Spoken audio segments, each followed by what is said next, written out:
Russia is another step closer to controlling Ukraine's eastern Luhansk region after Kyiv ordered its troops to withdraw from the city of Severodonetsk. There's no time for when that withdrawal will happen.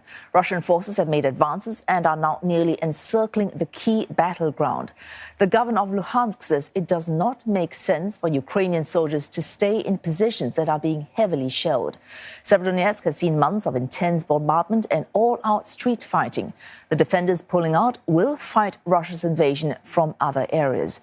The city and nearby Lysychansk are Ukraine's last position in Luhansk, one of the two regions making up the eastern Donbass. There were early reports that Kyiv's troops have withdrawn from Lysychansk to avoid being besieged.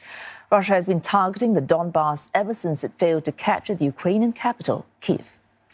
And for more on this, Kieran McQuillan joins us live from Lviv. Kieran, looking very much like another victory for Russia. But will this defeat of Severodonetsk be a major turning point in the wider conflict?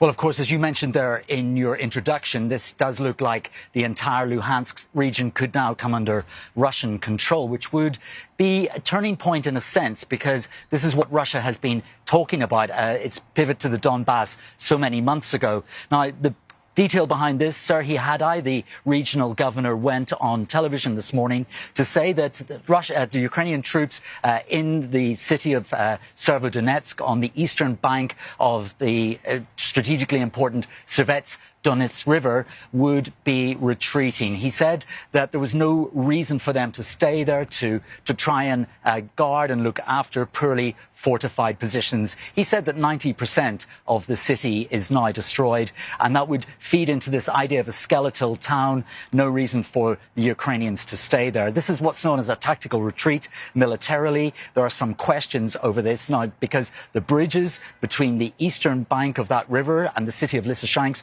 on the western bank, they are now blown out. And will the Ukrainians be leaving behind some heavy equipment that they might need elsewhere in this conflict? And what about those 568 civilians who were supposedly holed up at the Azot chemical plant? We heard that figure on Monday from Serhiy Haidai. And the problems for the Ukrainians don't stop there. Yesterday, there was a Ministry of Defense briefing from the UK. They said that Russian forces are now within 5 kilometers of the city of Lysychansk on the western bank of that river. And they also, the Serhiy Haidai himself said that the Lysychansk to Bakhmut supply line, this is the main road in and out of that city, was under Russian bombardment and could no longer be used.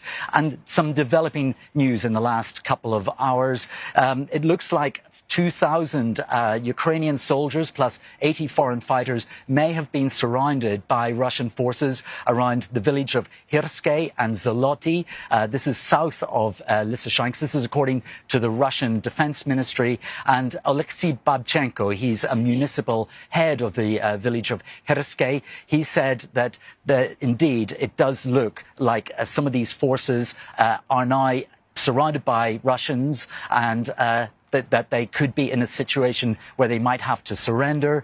There's a fear now that Lysychansk itself will be surrounded on 3 sides by Russian forces. Could there be another tactical retreat of that city as well, leaving the entire Luhansk in Russian control?